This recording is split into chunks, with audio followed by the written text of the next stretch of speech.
కాంగ్రెస్ పార్టీలో అంతర్గత విభేదాలు ఒక్కసారిగా బగ్గుమన్నాయి. మంత్రి కొండ సురేఖ వర్సెస్ కడియం శ్రీహరిగా పెద్ద ఎత్తున చర్చ నడుస్తూ ఉంది. ఒకరికొకరు పరస్పరం ఏదైతే హైకమాండ్కు లేఖలు కూడా రాస్తున్నటువంటి పరిస్థితి కనబడతా ఉంది. అసలు వీళ్ళిద్దరి మధ్యలో వచ్చినటువంటి గ్యాప్ ఏంటి, వీళ్ళిద్దరికి ఎందుకు పరస్పరం వివాదాలు జరుగుతూ ఉన్నాయి అనే అంశాల గురించి ఒకసారి మాట్లాడుకునే ప్రయత్నం చేద్దాం. ఇక్కడ చూడొచ్చు, ఇటువైపు మంత్రి కొండ సురేఖ, అటువైపు స్టేషన్ గన్పూర్ సంబంధించినటువంటి ఎమ్మెల్యే కడియం శ్రీహరి. వీళ్ళిద్దరి మధ్యలో చాలా కాలంగా కూడా వివాదాలు కొనసాగుతూ ఉన్నాయి. అయితే ఈ మధ్య కాలంలో మంత్రి కొండ సురేఖకు సంబంధించినటువంటి హస్బెండ్ ఏదైతే మాజీ ఎమ్మెల్సీ అయినటువంటి ఏదైతే కొండ మురళి మరి ఏదైతే స్టేషన్ గన్పూర్ ఎమ్మెల్యే కడియం శ్రీహరిని అత్తుకొని చాలా వరకు కూడా ఆప్యాయంగా పలకరించుకున్నారు. వీళ్ళిద్దరి మధ్యలో ఉన్నటువంటి గొడవకు పులిస్ స్టాప్ పడిందని చాలామంది కూడా అనుకున్నారు. కాకపోతే ఈ మధ్య కాలంలో జరిగినటువంటి ఒక ఇన్సిడెంట్ నేపథ్యంలో కూడా మరొకసారి వీళ్ళ మధ్యలో కూడా పచ్చిగడ్డి వేస్తే బగ్గుమన్న రీతిలో వీళ్ళిద్దరి మధ్యలో కూడా గొడవ మరి చాలా పెద్ద ఎత్తున రగిలిందని చెప్పుకోవచ్చు. ఇక వీళ్ళిద్దరి మధ్యలో వచ్చినటువంటి గొడవ ఏంటి, గొడవ గల కారణాలు ఏంటి, అంశాల గురించి ఒకసారి మాట్లాడుకునే ప్రయత్నం చేద్దాం. ఏదైతే మరి ఈ మధ్య కాలంలో ఏదైతే కడియం శ్రీహరి దేవాదాయ శాఖకు సంబంధించినటువంటి కమిషనర్ కలిసి మరి రివ్యూ మీటింగ్ ఏర్పాటు చేశారంటూ మంత్రి కొండ సురేఖ మరి ఏదైతే ముఖ్యమంత్రి రేవంత్ రెడ్డి కావచ్చు, పిసిసి అధ్యక్షుడు మహేష్ కుమార్ గౌడ్ కావచ్చు లేఖ రాసింది. నా శాఖలో ఇతరుల ఇన్వాల్వ్మెంట్ ఎందుకు, కడియం శ్రీహరి ఎందుకు రివ్యూ మీటింగ్ పెట్టిండు, నేను లేకుండా రివ్యూ మీటింగ్ పెట్టాల్సినటువంటి అవసరం ఏముందంటూ కూడా మరి ఆ లేఖలో ప్రశ్నించినటువంటి పరిస్థితి కూడా కనబడతా ఉంది.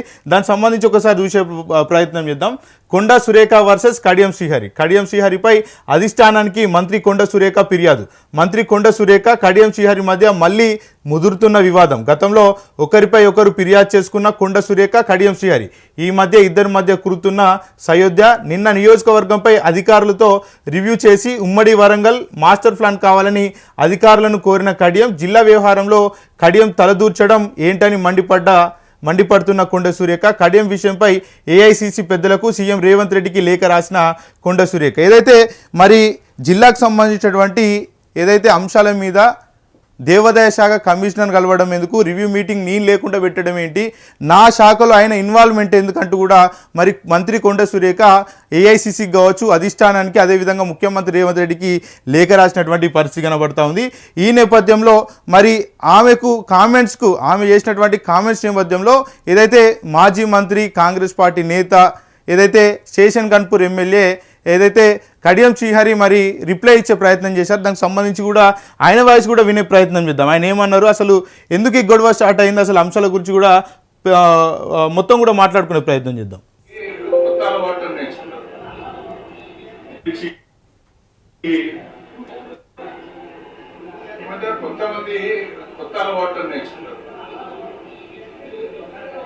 అభివృద్ధి గురించి పట్టించుకునే వాళ్ళు, ప్రజల మధ్యన ఉండని వాళ్ళు ఏదో ఒక కాంట్రవర్సీని క్రియేట్ చేసుకోవడం, ఆ కాంట్రవర్సీ ద్వారా ప్రజలు ఉండటానికి ప్రయత్నం చేస్తున్నారు. ఇది మంచి పద్ధతి కాదు, మంచి పరిణామం కాదు. కాబట్టి నేను ఎవరికి వివరణ ఇవ్వాల్సిన అవసరం లేదు. నేను ఎక్కడ తప్పు చేయలేదు, వివరణ అడిగే పరిస్థితి కూడా రాదు. నా ప్రాథమిక హక్కు నేను ఉపయోగిస్తున్నాను. అధికారుల దగ్గరికే వెళ్ళొద్దు అనేది నేను ఎక్కడ వెళ్ళలేదు. మాకు తెలియకుండా మా శాఖ అధికారుల దగ్గరికి వెళ్ళొద్దు అనేది నేను ఎక్కడ వెళ్ళలేదు. కొత్తగా వింటున్నాను. ఇది మంచిది కాదు. మనము అభివృద్ధి పైన దృష్టి పెట్టాలి, సంక్షేమం పైన దృష్టి పెట్టాలి. ఇవాళ ఉమ్మడి వరంగల్ జిల్లాకు వరప్రదాయాన్ని దేవాదాయ ప్రాజెక్టు, తీవ్రమైన వర్షాభావ పరిస్థితులు ఉన్నాయి. రైతులు వర్షాలు పడితే లేవో అని ఆగవాగమవుతున్నారు, ఆందోళన చేస్తున్నారు. ఇలాంటి పరిస్థితుల్లో ఈ రైతులను కాపాడాలి, రైతులకు సాగునీరు అందించాలి, దేవాదాయ ప్రాజెక్టు ద్వారా నీళ్ళు అందించాలనే ఆలోచన ఎవరు చేయాలి?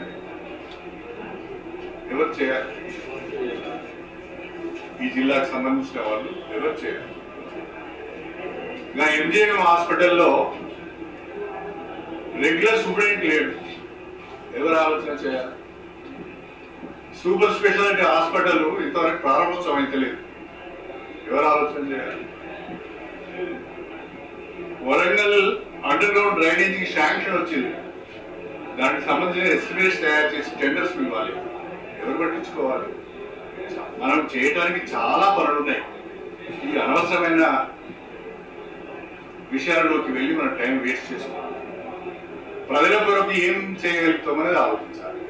మనకున్న అధికారం, మనకున్న పలుకుబడి, మనకున్న అవకాశాన్ని ప్రజల కొరకు ఉపయోగించుకోవాలి తప్ప వివాదాల కొరకు ఉపయోగించుకోవద్దు అనేది. ఏమంటున్నాడు ఇక్కడ ఎమ్మెల్యే కడియం శ్రీహరి అంటే, కొంతమంది ఏదైతే మరి నిత్యం మీడియాలో ఉండడానికి, ట్రెండింగ్లో ఉండడానికి ఏదో ఒక ఆరోపణ చేస్తూ ఉంటారు, వాళ్ళ గురించి నేను పట్టించుకున్నాను చెప్తా ఉన్నారు. అదేవిధంగా వరంగల్ జిల్లా సంబంధించినటువంటి ఎంజిఎం హాస్పిటల్లో అనేక సమస్యలు ఉన్నాయి. వరంగల్ నగర వ్యాప్తంగా కూడా డ్రైనేజ్ సమస్య చాలా దారుణంగా ఉంది.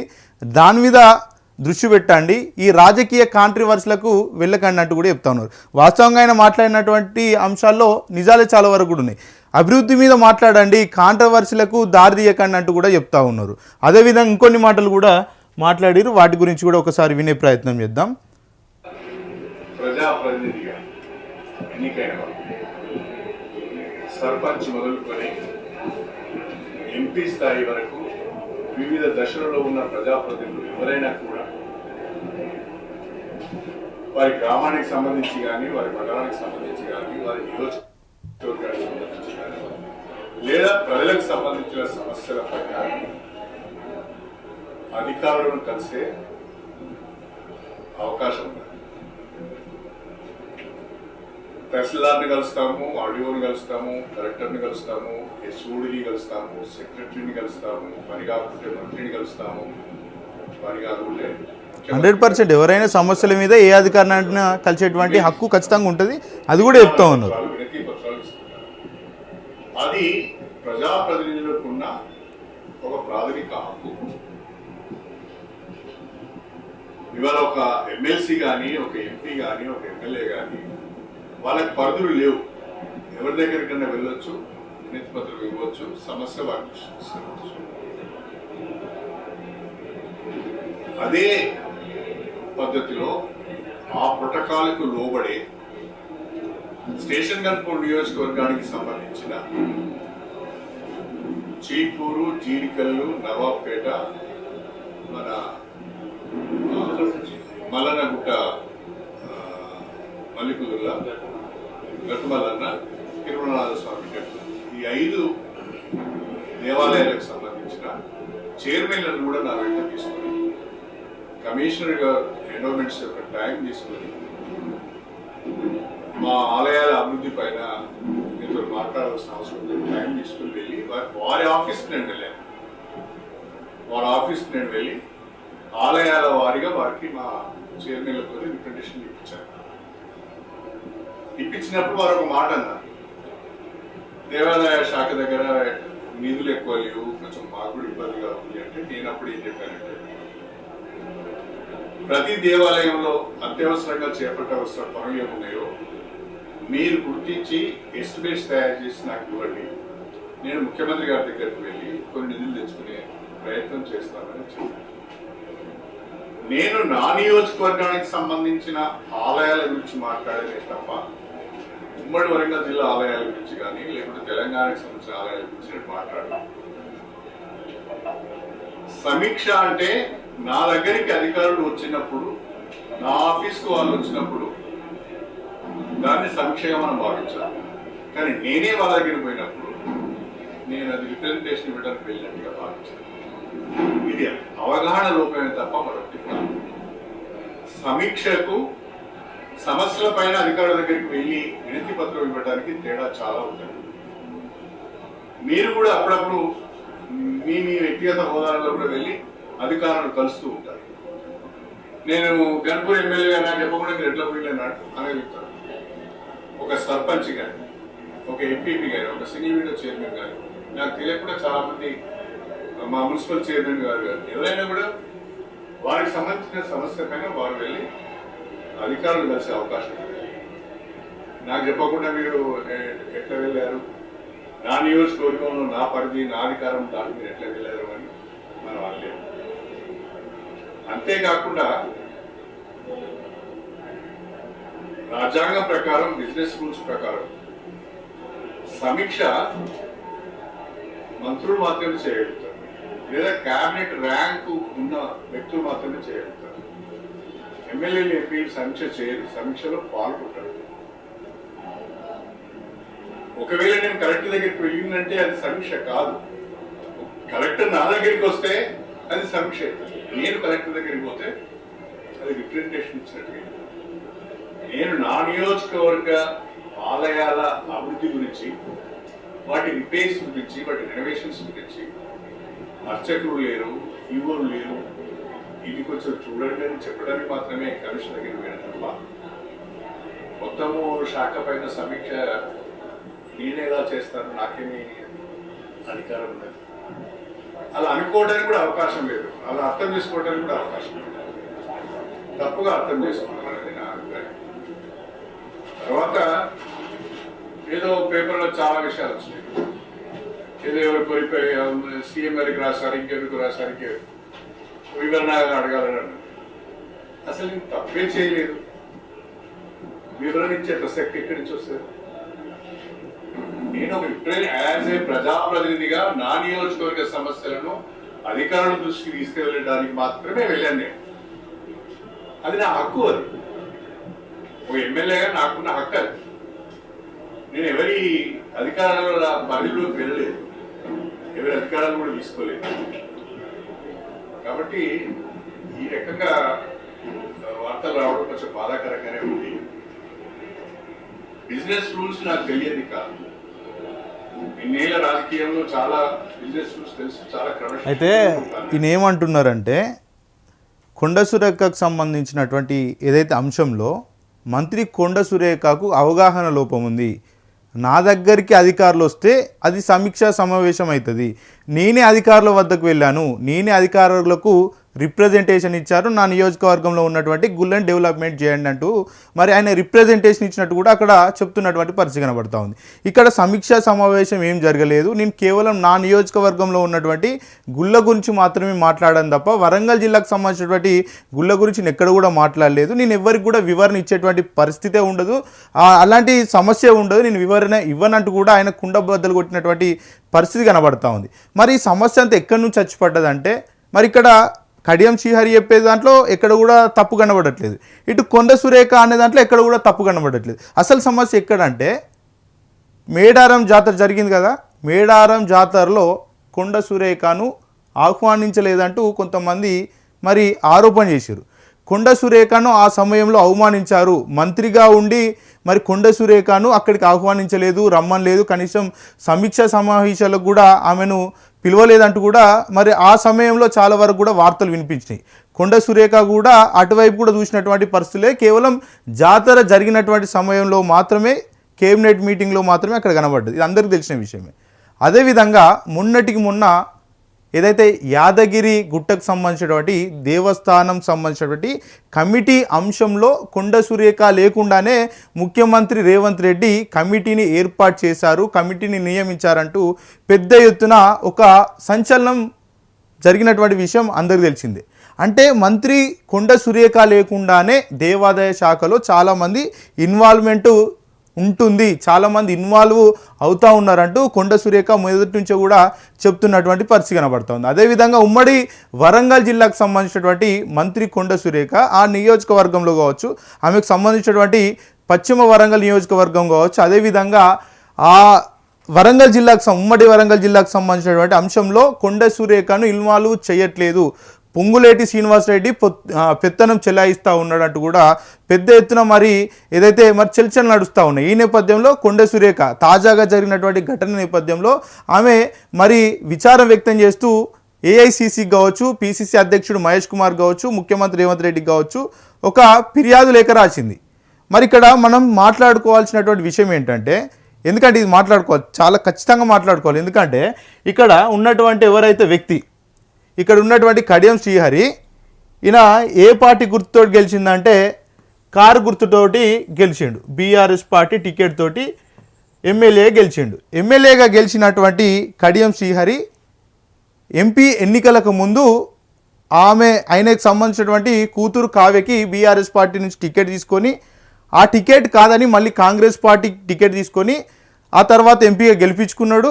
కాంగ్రెస్ పార్టీకి సంబంధించినటువంటి తీర్థం పుచ్చుకున్నాడు. కానీ ఇక్కడ స్పీకర్ అడిగినప్పుడు నేను బీఆర్ఎస్ పార్టీలోనే కొనసాగుతా ఉన్నానని కుండ బద్దలు కొట్టి చెప్పిండు. స్పీకర్ కూడా ఆయన బీఆర్ఎస్ పార్టీలో ఉన్నాడని చెప్పిండు.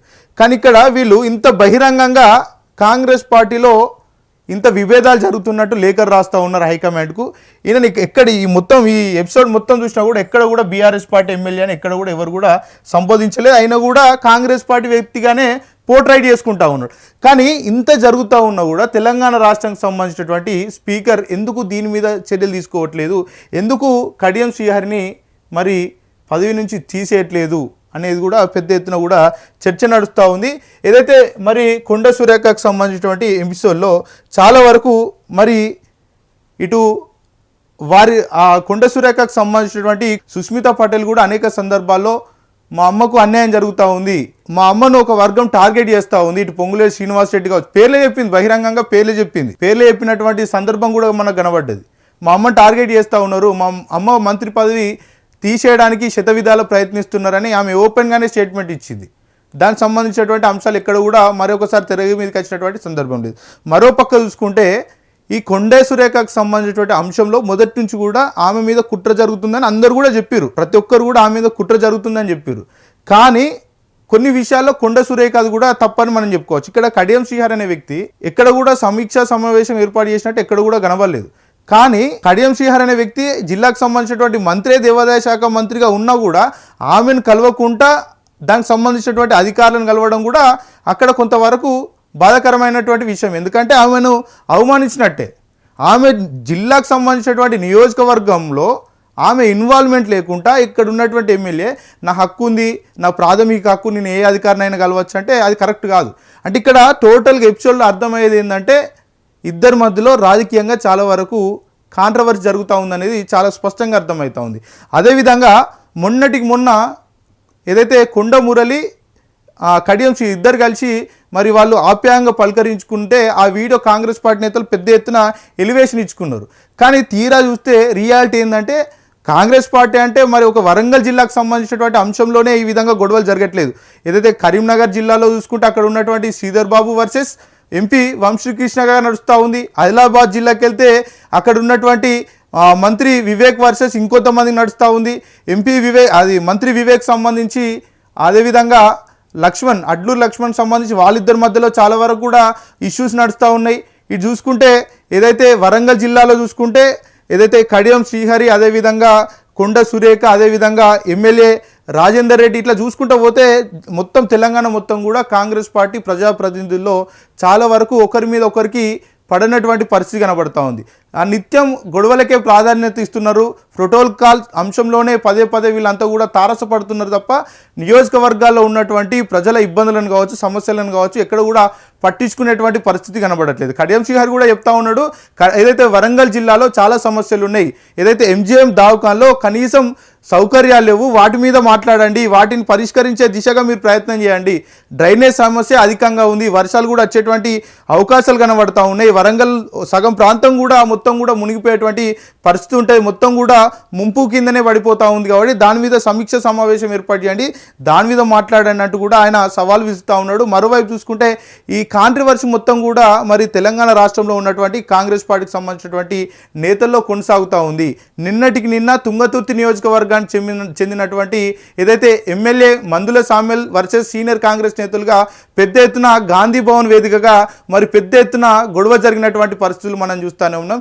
ఈ విధంగా నాయకత్వంలోనే లోపాలు జరిగితే కాంగ్రెస్ పార్టీకి సంబంధించినటువంటి ఏదైతే మరి మళ్ళీ అధికారంలోకి వస్తుందా రాదా అంటే చాలామంది కూడా రాదని చెప్తా ఉన్నారు. ఒకవైపు ఏదైతే అభివృద్ధి లేదు, మరోవైపు చూసుకుంటే కాంగ్రెస్ పార్టీలో ఏదైతే కొట్లాటలు ఎక్కువ జరుగుతూ ఉన్నటువంటి నేపథ్యంలో ప్రజలంతా కూడా కాంగ్రెస్ పార్టీని చిదిరించుకున్నటువంటి పరిస్థితులు మనకు రోజు స్పష్టంగా కనబడతా ఉన్నాయి. ముఖ్యమంత్రి రేవంత్ రెడ్డి కావచ్చు, అదేవిధంగా పిసిసి అధ్యక్షుడు మహేష్ కుమార్ గౌడ్ కావచ్చు, వీటన్నింటినీ నియంత్రించి మరి ప్రజల్లో ఉన్నటువంటి వ్యతిరేకతను తగ్గించుకుంటేనే రాబోయే రోజుల్లో మంచి పరిస్థితులు ఉంటాయి తప్ప ఇంకా వేరేం ఉండదు.